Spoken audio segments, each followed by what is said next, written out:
தாயத்தாங்களை பற்றி மார்க்கத்தில் அனுமதியே இல்லை. அதற்கு நம்ம சொல்வது எவ்வாகும் தன்னுடைய மனைவியினுடைய படிப்பிலையே தன்னுடைய பிள்ளைகளுக்கு பார்க்கலாம். அந்த மாதிரி ஒரு கிடக்குது.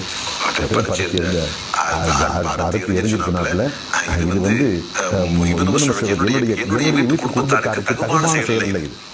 இது என் குடும்பத்தாருக்கு தகுமான செயல் இல்லை என்று அதை அறுத்து எரிஞ்சிட்டு அப்புறம் சொன்னாங்க, நபி ஸல்லல்லாஹு அலைஹி வஸல்லம் என்ன கற்றுக் கொடுத்தாரோ அதை நான் சொல்லித் தருகிறேன், அதை செய்யுங்க. அது வந்து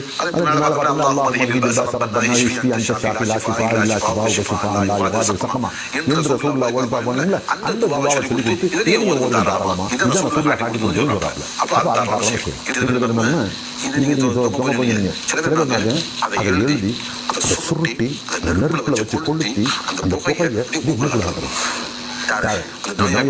மூக்குல வச்சு நம்ம முடிஞ்சு வரும். அறிவுக்கு பொருத்தமான செய்யலாம். அதை எழுதி அதை சுருட்டி கொண்டு உள்ள வச்சிடறோம். இந்த இடத்துக்கு ஃபுல்லாக வேலை செய்யணும். அதை எழுதி அதை சுருட்டி அதை நல்ல கொண்டு பாட்டில் அடைச்சி 4 பக்கம் கொண்டு விட்டுறோம். ஏன் இந்த மாதிரி யாரு சொல்லி விட்டு இதை விட கோமாளித்தனமான விஷயம்னா கோமாளி இந்த மாதிரி போட்டுட்டு அதுக்குள்ள கருஞ்சீரத்தை சேர்த்து போடுறாங்க. கருஞ்சீரத்தை சேர்த்து பார்க்கணும்.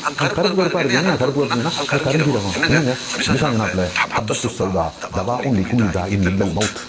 கருஞ்சீரகம் என்பது மரணத்தை தவிர்த்து அனைத்துக்கும் நிவாரணம். ஜின்னு வந்தால் அடிச்சு வைக்கணும் கருஞ்சீரகம்.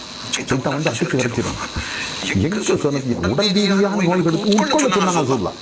உடல் ரீதியான நோய்களுக்காக சில பெண்களை கருஞ்சீரத்தை உட்கொள்ளணும். எண்ணெயாக உட்கொள்ளணும். சில பெண்களை வேறு சில பொருளோட கலந்து சாப்பிடணும். சில பெண்களை தண்ணி சாப்பிடணும். பல மாதிரி உட்கொண்டு சாப்பிட்டு குணங்காங்கிறத பற்றி தான் சொன்னாங்க. இது வீட்டில் வந்து தொங்கல் பாத்திரத்தில் கருஞ்சீரத்தை அங்கே போட்டு ஒரு கோயிலில் சுட்டு போட்டா ஜின்னெல்லாம் கிடைக்கும் சொல்றாங்க.